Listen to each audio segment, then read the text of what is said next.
On that Thursday evening, Mary Maloney sat alone in her cozy, dimly lit living room, waiting for her husband to come home.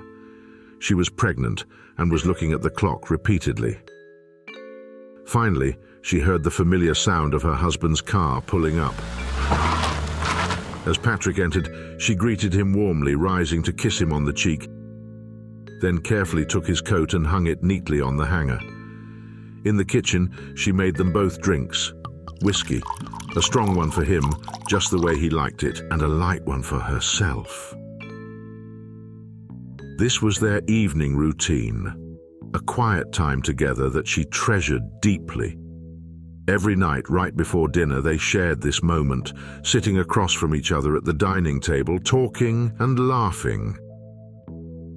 Mary considered this to be the best part of her day, a time she cherished after spending the long hours alone in the house, eagerly waiting for him to come home.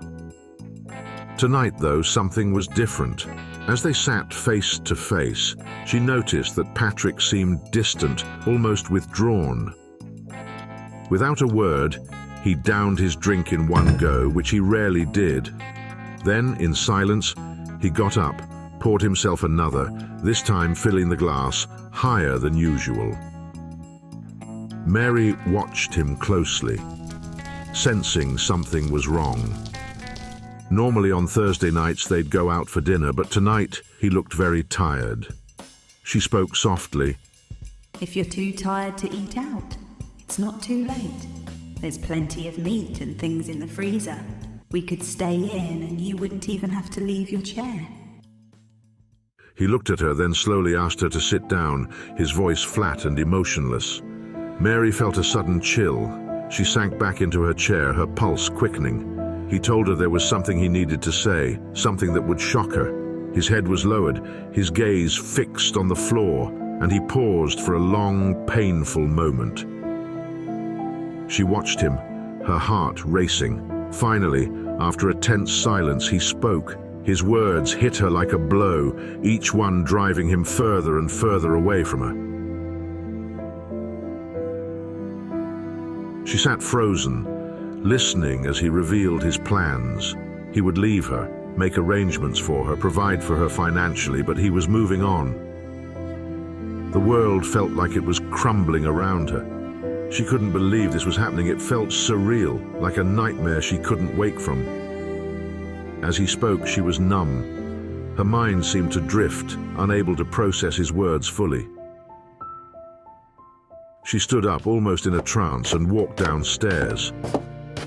Her steps were slow, her feet barely touching the ground. In the freezer, she saw a leg of lamb, cold and solid. She took it out, her grip tightening as she carried it back upstairs. Patrick was standing with his back to her, gazing out the window, his posture indifferent. Don't bother with supper. I'm going out, he muttered, his voice devoid of warmth. In that moment, something inside her snapped. Without a thought, she swung the frozen leg of lamb and struck him on the head.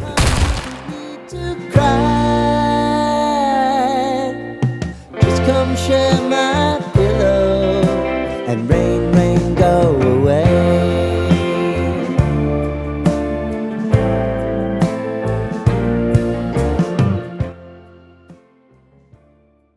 He fell to the floor, lifeless. The reality of what she'd done hit her immediately. She was a detective's wife. She knew exactly what would happen if anyone found out she'd murdered her husband. She couldn't let that happen. She had to think quickly. Moving swiftly, she took the lamb to the kitchen, placed it in the oven, and turned it on.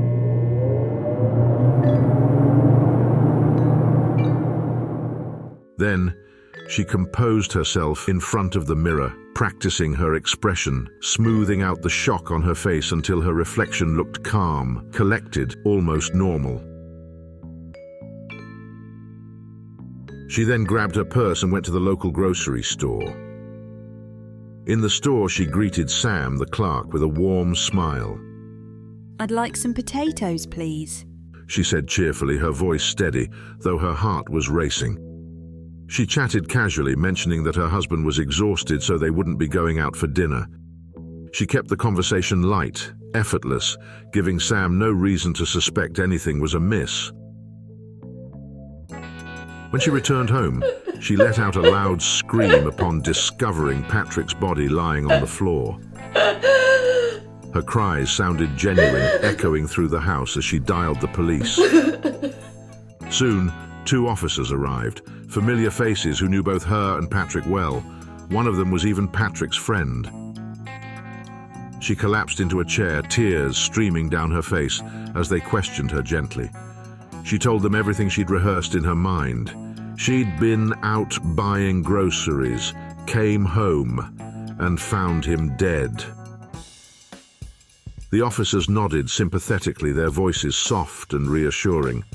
One officer went to the grocery store to question Sam, who confirmed Mary's alibi. She was cheerful as ever, seemed completely normal, Sam said. Meanwhile, the investigators scoured the house, searching for clues, though Mary's story seemed to add up. They found no weapon, only a few faint hints. One officer speculated that the killer must have used a blunt, heavy object, something that could crush a skull in one blow. Mary listened quietly, her face a mask of grief, though inside, her mind was racing. At one point, she asked one of the officers for a glass of whiskey. He obliged, bringing it to her, and mentioned that the lamb leg was in the oven, cooking. She feigned surprise, her eyes widening slightly. Then, almost as if she'd just thought of it, she said, Well, here you all are, good friends of dear Patrick's, helping to find the man who killed him. You must be starving. It's long past supper time, and I know Patrick would never forgive me if I didn't offer you decent hospitality.